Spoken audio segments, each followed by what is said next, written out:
চলবে না। শুধুমাত্র সিভিক ভলেন্টিয়ারকে গ্রেপ্তার করে দায় এড়ানো চলবে না। সমস্ত অভিযুক্তকে অবিলম্বে গ্রেপ্তার করতে হবে।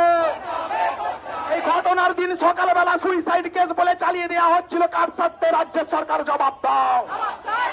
এই ঘটনার দিন সকালবেলা সুইসাইড কেস বলে চালিয়ে দেওয়া হচ্ছিল, কার স্বার্থে পুলিশ প্রশাসন জবাব দাও। এই সমস্ত অভিযুক্তদের মুখ্যমন্ত্রী